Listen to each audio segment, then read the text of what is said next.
घरामध्ये 2-2, 3-3 अन्नपूर्णा, कृष्ण, गणपती असतात. जर एखादी सासूची अन्नपूर्णा सर्वोत्तम असेल, सोन्याची असेल, चांगली असेल, अगदी अर्धा किलोची असेल आणि सुनेनी पितळी आणली असेल, तरी ती सोन्याची अन्नपूर्णा बाजूला काढावी. आपण वानप्रस्थाश्रम स्वीकारावा. म्हणजे वनात जाऊ नये, असा वनात जा असं सांगत नाहीये. पण संसारातनं आता निवृत्ती घ्या, पुढच्या ह्यांना जरा तुम्ही सहाय्य करा. म्हणजे नाहीतर होतं कसं की ती आलेली सून म्हणते माझं कपाटातच ठेवलं, सासूबाईंचंच सगळं आहे, मग मी कशाला करू. हा भाग पण एक आपण वैचारिक त्यांनी लक्षात घेणं गरजेचं आहे. म्हणून वानप्रस्थाश्रम फक्त जुन्या काळी होता, आता नाहीये असं नाहीये.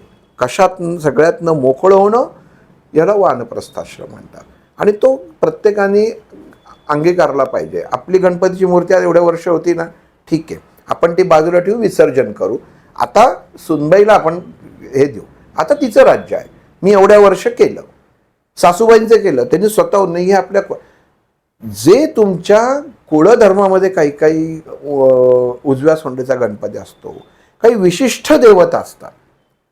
म्हणजे हे मुद्दामून सांगतो, काही विशिष्ट देवता असतात, विशिष्ट टाक असतात की ते पूर्व पारंपार त्याचं पूजन होत आलेलं असतं.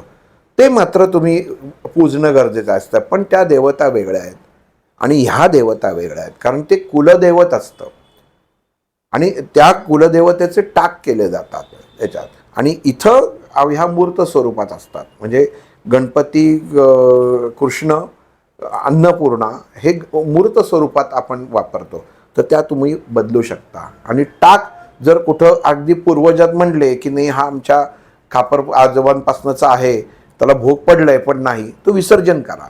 कारण तो तुमचा खापर पंजोबांचा तिथं करण्यापेक्षा तो भंग पावलाय आणि ते बदलणं गरजेचं आहे. म्हणजे तिथं भावनात्मक होऊन त्याचे पूजन करत राहू नका. असे कित्येक बघितलेले आहेत मी की त्यांचं कौटुंबिक ऱ्हास झालेलं आहे, घरामधली माणसं वेडी झालेली आहेत. त्याचं कारण असं की जुन्या काळातल्या गोष्टी त्यांच्याकडे सापडलेल्या होत्या की ज्या भंग पावलेल्या होत्या. आणि आपलं शास्त्र सांगतं जी गोष्ट भंग पावते ती ताबडतोब, म्हणजे इंग्लिशमध्ये विथ इमिजिएट इफेक्ट विसर्जन करायची, कोणालाही विचारायची गरज नाही.